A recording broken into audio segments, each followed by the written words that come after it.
Broccoli cheese soup பண்ணுறேன். எப்படி பண்ணுறது பார்க்கலாம். அந்த ப்ராக்கோலிலாம் நான் ரொம்ப குட்டி குட்டியாக கட் பண்ணி வச்சுருக்கேன். அந்த ஸ்டெம்லாம் கூட கட் பண்ணி வச்சுருக்கேன். அப்புறம் கேரட்டு, கார்லிக், இது வந்து ஆனியன். ஆனியன் வந்து எங்கிட்ட எல்லோ ஆனியன் இல்லை. எல்லோ ஆனியன் இருந்துச்சா எல்லோ ஆனியன் யூஸ் பண்ணிக்கோங்க. பட்டர் போட்டிருக்கேன். இது பட்டர் கொஞ்சம் மெல்ட் ஆனதும் ஆனியனும் கார்லிக்கும் போட்டுடலாம். கார்லிக் போட்டேன். இது கொஞ்சம் நல்லா ஃப்ரை ஆனதும் ஆனியன் போட்டுக்கலாம்.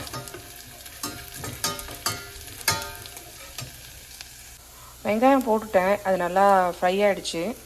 இப்போ வெஜிடபிள்ஸ்லாம் ஆட் பண்ணிக்கலாம். இது வந்து நான் வேறு பாத்திரத்தில் மாற்றிட்டேன்.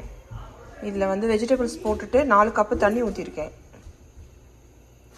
உங்கள்கிட்ட வெஜிடபிள் ஸ்டாக் இருந்துச்சுன்னா அது யூஸ் பண்ணிக்கலாம். அது இல்லைன்னா நார்மல் வாட்டரை யூஸ் பண்ணிக்கோங்க.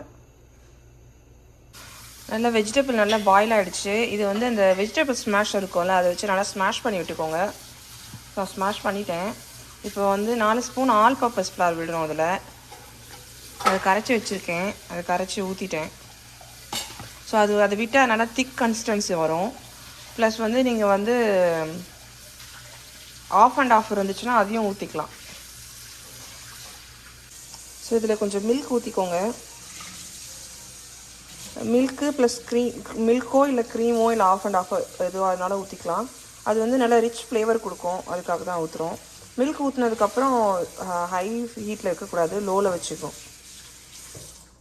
ஸோ பெப்பரு, சால்ட்டு போட்டுக்கோங்க. நான் முன்னாடியே சால்ட் போட்டேன். உங்களுக்கு வேணுற அளவுக்கு வெஜிடபிள் குக் பண்ணும்போதே சால்ட்டு போட்டேன். இப்போவும் உங்களுக்கு பத்தலைன்னா சால்ட்டு போட்டுக்கோங்க. இப்போ சீஸ் போட்டுக்கலாம்.